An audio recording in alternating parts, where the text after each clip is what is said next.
আমাদের সাথে আরো সব আলোচক থাকবেন, সেই যে রোকেয়া আপাকে তো আমার সশ্রদ্ধ সালাম। তো আপনি যে প্রশ্নটা করেছেন এটাই আসলে এখন বর্তমানে জাতীয় ইস্যু। এখন কিন্তু ইস্যু এটা না যে ইউনুস কবে চলে যাচ্ছে। আমি মোহাম্মদ ইউনুস বলতে রাজি না, দুঃখিত, ডক্টরেট বলতেও রাজি না, নোবেল লরেট বলতেও রাজি না। কারণ তিনি আমাদের দেশে যে ক্ষতি করেছেন রাজাকার আল বদরেরা 53 বছরে করতে পারেনি। তাই আমি দুঃখিত প্রিয় দর্শক, অনেকে হয়তো বলবেন কেন doctor Mohammad Yunus Nobel laureate প্রধান উপদেষ্টা বলতেছি না। I am sorry to say, being a Bangladeshi citizen I can't do this. তো যা বলছিলাম, এখন কিন্তু এটাই বক্তব্য যে আগামীতে কবে নির্বাচন, মানে বাংলাদেশে শুধু না পৃথিবীর বহু দেশে এমনকি প্রতিবেশী এই সার্ক অঞ্চলেও আলোচনা হচ্ছে বাংলাদেশে কবে নির্বাচন হচ্ছে, আওয়ামী লীগ সংযুক্ত হচ্ছে কিনা, এটাই এখন প্রধান আলোচনা। কারণ গোপালগঞ্জে যে ঘটনাটা ঘটেছে, আমি আটককে সাধুবাদ এখনো জানাইতে পারলাম না, কারণ তাদের এটা আরো আগে করা উচিত ছিল। তবে তাদের মিনিমাম ধন্যবাদ জানাইতেই হয়, কারণ বেটার লেট দেন নেভার। আমরা তো আশা করছিলাম তারা করবে না, কারণ এতদিন লাগে একটা, আগে তো আওয়ামী লীগ যখন কাউকে একটা থাপড়া দিত, ছাত্রলীগ কাউকে যদি মুখে একটু থুতু দিত, তখন তো একেবারে হামলে পড়তো, পুরো মনে হয় যে রকেট নিক্ষেপ করছে।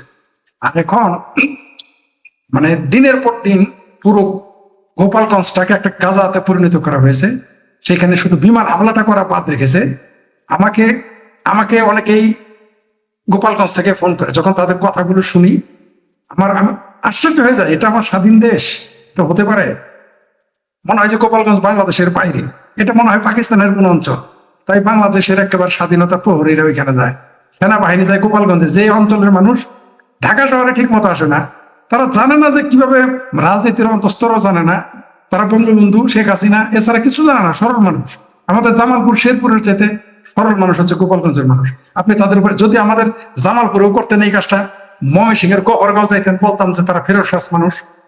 আপনি সহজ সরল মানুষকে খেপিয়ে দিলেন, যারা নিরীহ মানুষ, যারা জীবনে আনসারের সাথে মারামারি করে না, তারা ট্যাঙ্কের বিরুদ্ধে ঢেলায় কেন? আপনি তার পিঠ দেয়ালে ঠেকিয়ে দিয়েছেন, আপনি তাদের পিঠ দেয়ালে ঠেকিয়ে দিয়েছেন। তাই আওয়ামী লীগ বিএনপি সব এক হয়ে গেছে, এখানে জাতীয় পার্টি। ইভেন তলে তলে গিয়ে দেখেন জামাত ওদের সাথে এক হয়েছে, কারণ আঞ্চলিকতার তো একটা ব্যাপার আছে। রোকেয়া আপারে যদি আপনি তার অঞ্চলে গিয়ে গালি দেন, যে লোকটা রোকেয়া আপারে দেখতে পারে না, সেও আমার দুইটা মুটকা মারবো, কুনি মারবো। এটাই বাস্তবতা, এই সত্যটা আমাদের মানতে হবে। সে জায়গায় নিশ্চয়ই রোকেয়া পাচ্ছিছে শেখ ফরিদের চাইতে। শেখ ফরিদের আমার জামাল করে বহু লোক জামাতেরা পছন্দ করে না, তো নাই, বহু লোক আমার পছন্দ করে না। যেরকম পছন্দ করে অপছন্দের লোক আছে। তার মানে আপনি এই তো না জামালপুর যে আপনি আমাকে চোর মারবেন আর জামালপুর লোক বসে থাকবে, বসবে না। তো শেখ ফরিদা রোকেয়া প্রাচীর চাইতে বুঝি বঙ্গবন্ধুর দাম, মান, ওজন, সম্মান, পরিস্থিতি কম। আমি যেই দেশে আছি, আমি এ পর্যন্ত 3টা দেশ ঘুরছি, প্রত্যেকটা দেশে এখন 3টা লোকের নাম জানে। 3টা লোকের নাম, শেখ হাসিনা, বঙ্গবন্ধু শেখ মুজিবুর রহমান আর তসলিমা নাসরিন। আমি আশ্চর্য হয়েছি, অবাক হয়ে যায়, খালেদা জিয়ার নাম বলে না। আমি আশ্চর্য হয়ে যাই 3বার। আমি বলি ভাই, he is also prime minister, কারণ তাকে আমি পছন্দ করি না করে আমার তো প্রাইম মিনিস্টার, আমাকে তো বলতে হবে। আমি বলি, আমি প্রাউডলি বলি যে উইমেন প্রাইম মিনিস্টার, আমি ওমেন প্রাইম মিনিস্টার। আমি এটা প্রাউড করি যে আমার এই স্বাধীন বাংলাদেশে একজন নারী প্রধানমন্ত্রী ছিল। আমি তাকে শেখ হাসিনা এবং খালেদা জিয়া শুধুমাত্র তো রাজনৈতিক নেত্রী না, তারা উইমেন এম্পাওয়ারমেন্টের একটা উদাহরণ, এক্সাম্পল। এই জন্য মৌলবাদীদের এত খারাপ লাগে আওয়ামী লীগ নিষিদ্ধ করতে হয়েছে এবং বিএনপি কে চাঁদাবাজ বলে লাফিয়ে কুন্নায়া বের করে দিতেছে। এটা আমরা বুঝি, সবই বুঝি। ডক্টর ইউনূস কি করতেছেন, জিন্নার মতো নিজে সুর মদ খায় থাকবেন আর মৌলবাদীদের নিয়ে সাধারণ মানুষদের তাড়াবেন। এই স্বপ্ন পূরণ হবে না। আর আপনি যেটা বললেন নির্বাচন, ইউরোপীয় ইউনিয়ন চাইলেও নির্বাচনে আওয়ামী লীগকে নিতে হবে, না চাইলেও নিতে হবে। কারণ এশিয়া মহাদেশের কি আওয়ামী লীগকে ছোট দল, আমি আওয়ামী লীগকে পছন্দ নাও করতে পারি। আমি মনে করেন রোকেয়া প্রাচীকে ভোট দিব না, মনে করেন ধরে নেন আপাকে আমি ভোট দিব না, আমি মনে করেন যে লাঙ্গল মার্কায় ভোট দিব, ধরে নেন। কিন্তু রোকেয়া প্রাচীকে তো নৌকা মার্কা ইলেকশন করতে দিতে হবে, এই আন্দোলন আমি করব। এটা আমার কারণে, আমার স্বার্থে করবো। কেন? কারণ আমি গণতন্ত্রে বিশ্বাস করি। আমি তাকে ভোট দিব না, মনে করেন নৌকা মার্কা। ধরেন আমি আমি আমি দাদা আপনি লাঙ্গল মার্কা খারাইছেন, আপনারা ভোট দিব। তারপর আমি চাইবো নৌকা মার্কা ইলেকশন করুক। কেন? কারণ এটা গণতান্ত্রিক দেশ, এখানে তা থাকতে হবে। ওই ইউরোপীয় ইউনিয়ন চাইলেও কি না, বাংলাদেশ ইউরোপীয় ইউনিয়ন দিয়ে চলে না, বাংলাদেশ তুরস্কের ইশারায় চলবে না, বাংলাদেশ নেটোর ইশারায় চলবে না। বাংলাদেশের জনগণ 1 বছরে বুঝে গেছে যে এই দেশ তাদেরকে চালাইতে হবে। বাংলাদেশের জনগণ হয়তো ওই যে ভুলে গেছে, সেইটা বিখ্যাত লেখকের নাম মার্ক টুয়েন বলেছিলেন যে সারা পৃথিবীর মানুষকে আপনি কিছুক্ষণের জন্য বোকা বানাইতে পারবেন, সারা পৃথিবীর মানুষকে একসাথে। কিছু মানুষকে কিছুক্ষণের জন্য বানাইতে, কিন্তু সবসময় তো বোকা বানাইতে পারবেন না। ওই গোপালগঞ্জের নিরীহ লোকগুলো ট্যাঙ্কের ভিতরে ঢুকাইতে আপনাদের বাধ্য করছে। গোপালগঞ্জের লোক ট্যাঙ্কে ঢুকাইতে বাধ্য করছে। যদি এটা গোপালগঞ্জ, এটা যদি গফরগাঁও হইতো বা নারায়ণগঞ্জ হইতো বলতাম, বা ব্রাহ্মণবাড়িয়া অ্যাটলিস্ট হইতো, ভাবতাম যে লোকগুলো এত ভালো না, সুবিধা না। কিন্তু গোপালগঞ্জের মানুষ নিরীহ, এটা আমি সাক্ষী, আমি সাক্ষী যে গোপালগঞ্জের মানুষ, বেশিরভাগ মানুষ নিরীহ। তো নির্বাচন আপনি যে আইন অনুযায়ী দেন বা না দেন, বাংলাদেশ আওয়ামী লীগকে দিতেই হবে, আপনাকে নিতেই হবে নৌকা মার্কা। যদি এই নির্বাচন আপনি করেন বা যেই করুক, এই নির্বাচন পৃথিবীতে গ্রহণযোগ্য হবে না। আবারও বললাম, আমি বাংলাদেশে, আমরা এই পর্যন্ত, আমি বললাম তো, পৃথিবীর বড় দেশ না, ছোটখাটো দেশগুলি ঘুরে দেখছি, সেখানে 3 জন লোকের নাম বলে I am repeating again. Bangabandhu Sheikh Mujibur Rahman, Bangabandhu তো বলে না, তারা বলে শেখ মুজিবুর রহমান, শেখ হাসিনা এবং তসলিমা নাসরিন। আমি কিন্তু অবাক হয়ে গেছি আসলে, তসলিমা নাসরিন, আমি ভাবছি অন্তত খালেদা জিয়ার নাম বলবে, বলে নাই তারা। তো চাপা যতই বিদেশে যতই যারা পয়সা, দেশে বলে দেশটা দেশটা পৃথিবী না।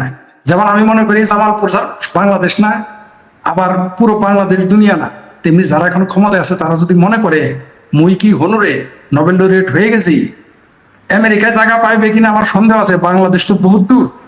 আমি স্পষ্ট ভাষা আপনার চ্যানেলের মাধ্যমে বলতে চাই, ডক্টর ইউনূসের পায়ের নিচে কিন্তু মাটি নাই। ডক্টর ইউনূসের পায়ের নিচে মাটি নাই। তিনি এই মাইলস্টোনের আগুন কিন্তু তার দেয়ালে লেগে গেছে।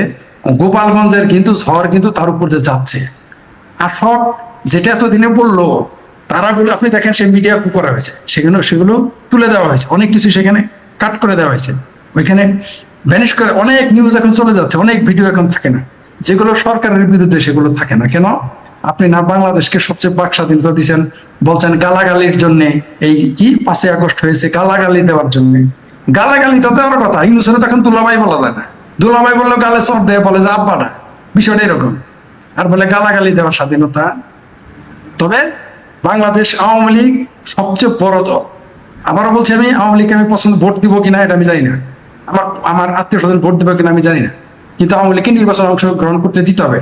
তা না হলে এই নির্বাচন কোনোভাবে গ্রহণযোগ্য বাংলাদেশের জন্য তো হবেই না, আন্তর্জাতিকভাবে হবে না, কেউ পারবে না। বাংলাদেশ আওয়ামী লীগ যদি এত বড় দল হয়ে শুধুমাত্র জামাতকে নিবন্ধন বাতিল করার জন্য যদি আপনি তাকে ফ্যাসিলিট বলতে পারেন, আর 40% যার সমর্থক, নেতা কর্মী মিলে সমর্থক, বা ধরেন 30%, 10% বাদ দিলাম, 30% একটা দল যার সমর্থক, আপনি সেই দলটাকে নিষিদ্ধ করে বলতেছেন আওয়ামী লীগ স্বৈরাচার। আপনি জামাতের 30 লক্ষ খুনের সহযোগী দলের পাশে বসে বলবেন রোকেয়া প্রাচী স্বৈরাচার দলের নেত্রী। বাহ, এগুলি কি আমি বুঝতে পারি না আমাদের বুদ্ধিজীবীরা। আর সবচেয়ে খারাপ লাগে যে বামপন্থীদেরও আমি দেখি, তারা বললেন 2-4 জন যাদের রোকেয়া আপাও শ্রদ্ধা করেন, আমাদের মানিক স্যারও শ্রদ্ধা করেন, আমি তো করি, তারাও বলে যে আওয়ামী লীগকে প্রতিহত করতে হবে। বাহ, আমি মানে কি বলবো। আমি হয়তো কালকে জামার পর্যায়ে যদি বলি আমি আওয়ামী লীগের চিনি না, কালকে বিএনপি মন্ত্রী হলে তো আমি পিএস হবো মিনিমাম।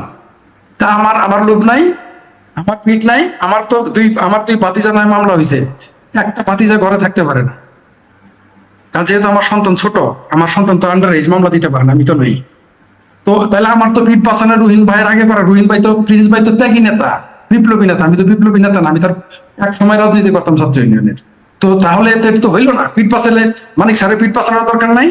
আপনি বিদেশে থাকেন, দেখে আপনি আত্মীয় স্বজন বিদেশে থাকে না, কালকে তো আপনারা যে গ্রেপ্তার করবো না তার গ্যারান্টি কি? রোকে আপার কথা তো আলাপই নাই, উনি তো বিনা হিসেবে তাকে খুঁজতেছে, আওয়ামী লীগেরা বিনা হিসেবে খুঁজবে, বিনা হিসেবে মামলা দিবে, বিনা হিসেবে। মনে করেন কালকে যদি বাংলাদেশে ভারী বৃষ্টি হয়, মামলা হবে রোকেয়া ফাঁসির কারণে বাংলাদেশে বন্যা হয়েছে, দিয়ে দাও হত্যা মামলা। আমরা বিচারপতিকে দেখলাম, সবচেয়ে আমি দুর্ভাগ্য আবার, এটা যদি আপনাদের দল করতো আমি প্রতিবাদ করতাম।